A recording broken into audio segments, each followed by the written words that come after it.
Welcome to the Ahern video podcast. This week I want to talk about driver recruitment for next year.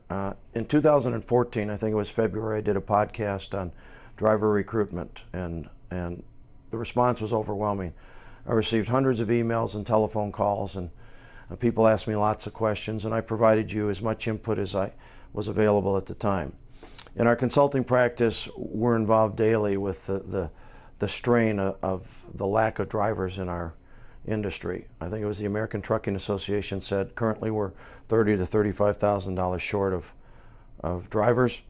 I believe it was Nick Stifel that said that we're in for the mother capacity crunch, where there are not going to be any drivers. Many trucking companies today are feeling the frustration of not being able to take advantage of the market. I think the rates for truckload are going up to about $1.80 plus, spot market about $1.91, $1.92 plus. Shippers are having a very difficult time, particularly during the holiday season, of getting their products to their customers on a timely basis. So for our industry, it's a double-edged sword.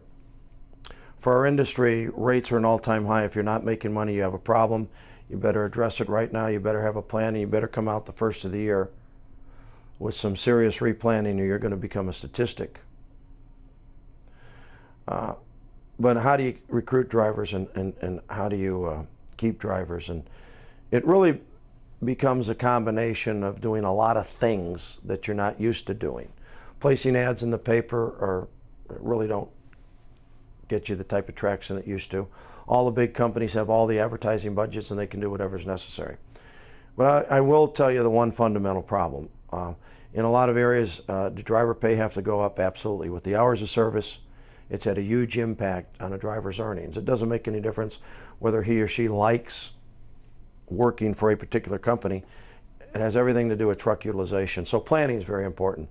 The way a truck is dispatched is very important. The way you communicate with the driver is very important. If a driver goes and that driver is sitting in a customer for 2 hours before he or she can deliver the load, and they're paid by the mile, you better find a way to compensate that driver. A lot of companies are going to detention charges, but do whatever you have to do. But that driver needs to know that you care.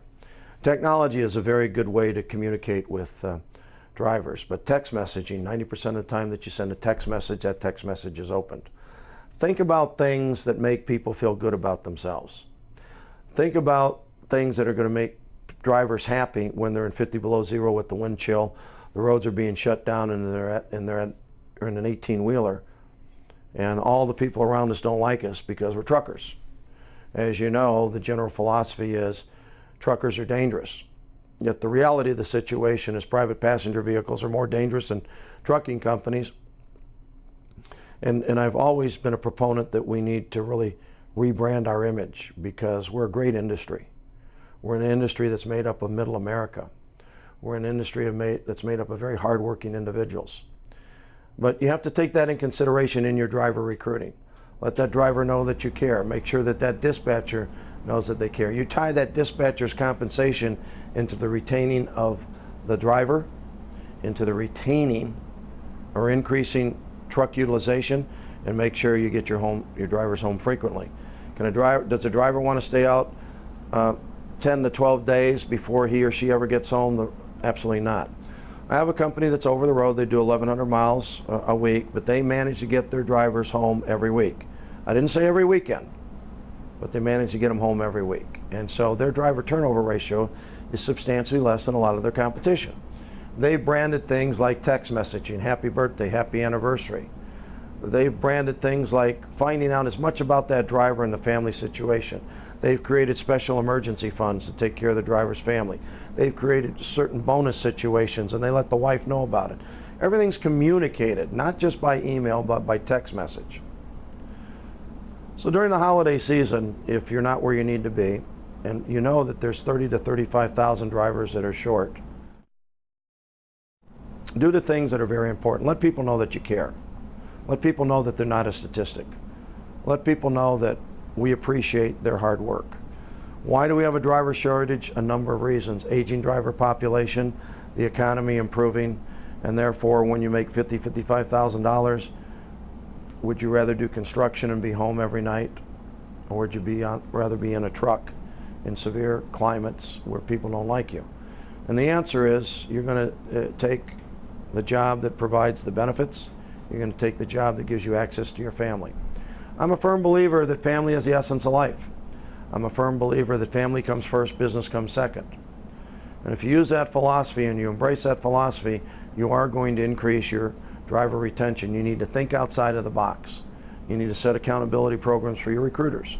You got to set accountability programs and bonus programs tied to your dispatch, but on a different set of parameters. There's been a lot of consolidation, and fortunately for us, because that's 50% of our business, we've had a very healthy year. But at the same time, that's not the only way to get attention. The other thing you need to do, and then I'm going to leave, is any driver that left, make sure you do an exit strategy. Make sure you continue to follow up with that driver. And at some point in time, you may get lucky and bring that driver back. E-logs are a matter of fact. If you haven't implemented, are you going to lose some drivers? Yes. It's just a fact of life. Normally, if you take a company that's E-log compliant and someone that's not, you're going to lose 10 to 15% of the drivers. But don't forget, 2016 is right around the corner. E-logs make the driver's job easier. They just don't like change. Until next time, thank you for attending the podcast.